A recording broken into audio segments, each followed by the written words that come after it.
are here at the Johannesburg Central Station as part of finding out what really happened on Thursday, but also knowing that as a Ministry and Department of Small Business Development, we are responsible for supporting small businesses and trading.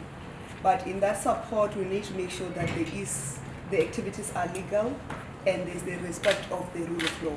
Also, what happened on Thursday when the law enforcement agencies were attacked by stones by the street traders and hawkers and everybody else, because we don't have as yet concrete evidence of who was involved.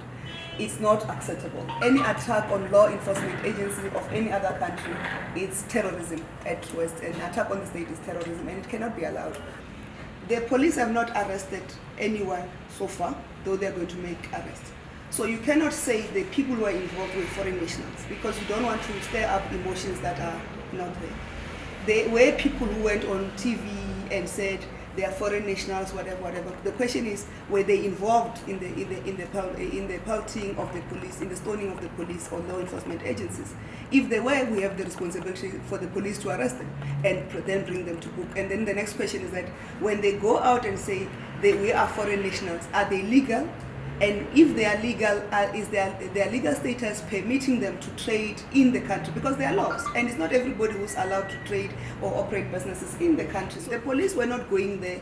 There was not a foreign mission there. The police were going to deal with a situation where counterfeit goods are said to be sold at particular instances, and they were going to raid and confiscate those goods, as is a requirement of the law.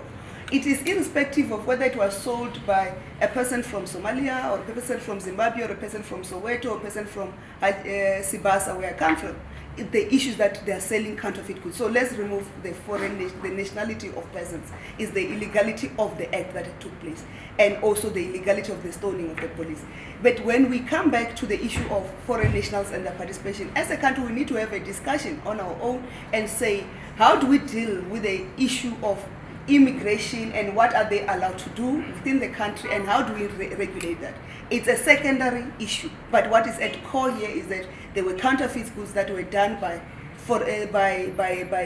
informal businesses or traders or hawkers in the streets, and those are the things that are illegal. And to worsen the situation, they attacked our law enforcement agencies, and that cannot be accepted. It's an attack on the state. Whether it's wise to get rid of counterfeit goods, yes, it is wise to get rid of counterfeit goods. You lose on taxes, you lose on all sorts of things that you lose, but you're also cutting out the other people who are not using counterfeit goods. But if you trade properly, if you're trading in legal goods, you then increase our ability to manufacture those goods within the country legally and create legitimate jobs. Remember, those counterfeit goods are made and sold by people who are not registered legally, so they don't pay tax, they don't put that money in the banking system, so the economy is losing. All of us lose.